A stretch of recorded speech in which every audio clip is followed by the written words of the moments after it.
നമസ്കാരം.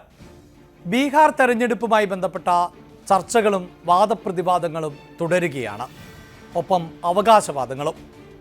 ബീഹാറിലെ തെരഞ്ഞെടുപ്പിൽ NDA രാഷ്ട്രീയ എതിരാളികളെ ഒന്നടങ്കം ഞെട്ടിക്കുന്ന പ്രകടനം തന്നെയാണ് കാഴ്ചവെച്ചത്.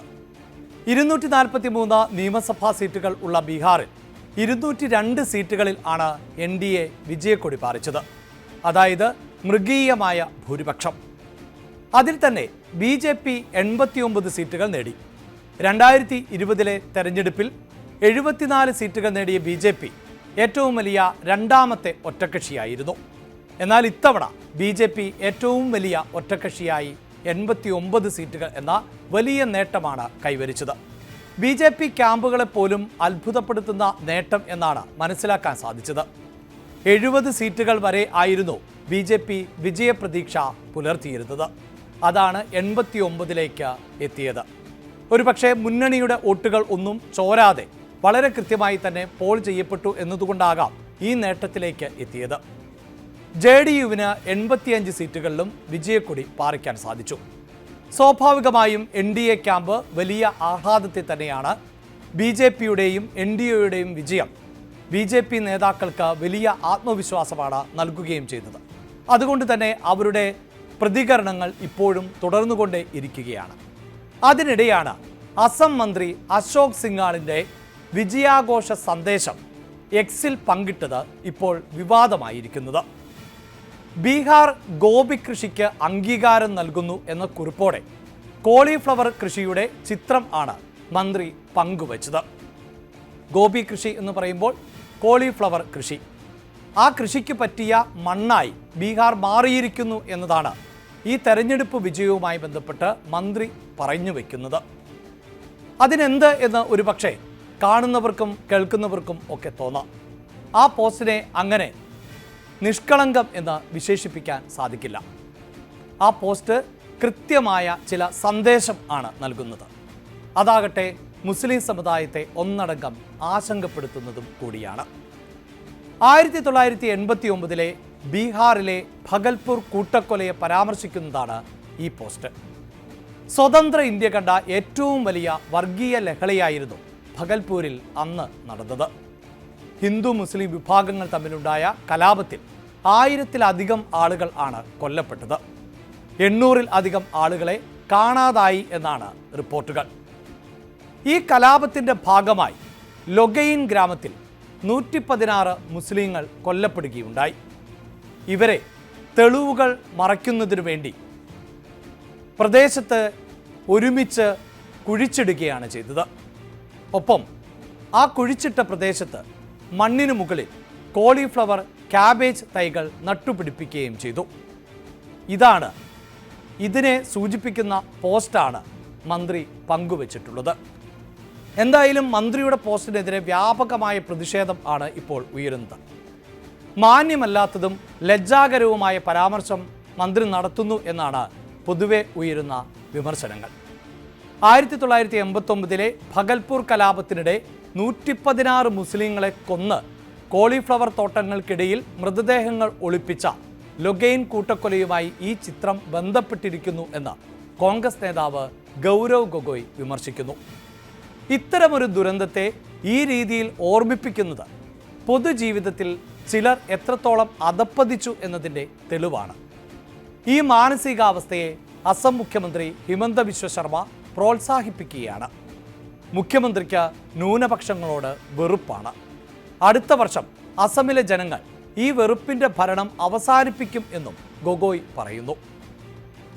അഭിമാനിയായ ഹിന്ദു എന്ന നിലയിൽ കൂട്ടക്കൊലകളെ ന്യായീകരിക്കില്ല എന്നതായിരുന്നു ശശി തരൂർ MPയുടെ പ്രതികരണം. മുതിർന്ന കോൺഗ്രസ് നേതാവ് കൂടിയായ ശശി തരൂർ അശോക് സിംഗാളിൻ്റെ ഈ തരത്തിലുള്ള പ്രതികരണത്തിൽ അപലപിക്കുകയും ചെയ്തു. ഈ പോസ്റ്റ് വർഗീയ കൂട്ടക്കൊലയ്ക്കുള്ള ആഹ്വാനം ആണ് എന്നാണ് സുപ്രീം കോടതി അഭിഭാഷകൻ സഞ്ജയ് ഹെഗ്ഡെ വിമർശിക്കുന്നത്. മന്ത്രി ഭരണപരമായ പ്രതിജ്ഞകൾ ലംഘിച്ചു എന്നും മന്ത്രിയായി തുടരാൻ സിംഗാൾ യോഗ്യനല്ല എന്നുമാണ് ഹെഗ്ഡെ കുറ്റപ്പെടുത്തുന്നത്. വിമർശനങ്ങൾ ഉയരുമ്പോൾ ഒരു കാര്യം ഓർക്കേണ്ടതുണ്ട്. ബീഹാറിലെ തെരഞ്ഞെടുപ്പ് വിജയപരാജയങ്ങളെ നിശ്ചയിക്കുന്നതിൽ ജാതി വ്യവസ്ഥയ്ക്ക് ഇപ്പോഴും നിർണായകമായ പങ്കുണ്ട്.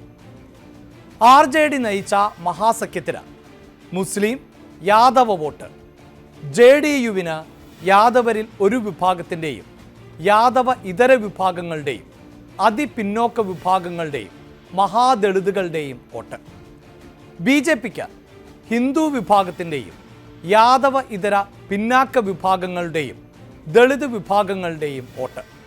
അതാണ് ബീഹാറിലെ പരമ്പരാഗതമായ രീതി.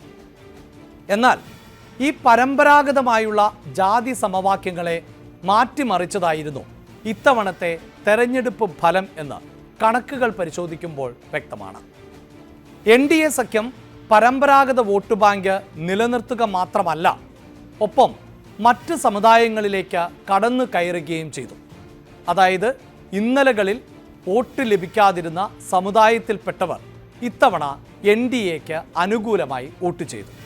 അതുകൊണ്ടാണ് 243 സീറ്റുകൾ ഉള്ള ബീഹാറിൽ ഇത്തവണ 202 സീറ്റുകളിൽ വിജയക്കൊടി പാറിക്കാൻ NDAക്ക് സാധിച്ചത്. മുസ്ലിം വോട്ടുകൾ അത് ഇക്കുറിയും മഹാസഖ്യത്തിനും സീമാഞ്ചൽ മേഖലയിൽ അസദുദ്ദീൻ ഒവൈസിയുടെ മജ്ലിസ് പാർട്ടിക്കും ഒപ്പമായിരുന്നു എന്നതിൽ വലിയ മാറ്റമൊന്നുമില്ല. എന്നാൽ NDA സഖ്യത്തിനും ഇത്തവണ ചെറിയൊരു ശതമാനം മുസ്ലിം വോട്ടുകൾ ലഭിച്ചു എന്ന് തന്നെയാണ് പ്രാഥമികമായ കണക്കുകളിൽ വ്യക്തമാകുന്നത്. തെരഞ്ഞെടുപ്പിൽ BJP ഒരു മുസ്ലിം സ്ഥാനാർത്ഥിയെ പോലും മത്സരിപ്പിച്ചിരുന്നില്ല എന്നതിൽ നിന്ന് തന്നെ ഈ തെരഞ്ഞെടുപ്പിൻ്റെ എഞ്ചിനീയറിംഗ് എങ്ങനെയായിരുന്നു, ജാതി സമവാക്യങ്ങളെ ഏത് രീതിയിലാണ് BJP പ്രയോജനപ്പെടുത്താൻ ശ്രമിച്ചത് എന്നത് വ്യക്തമാണ്.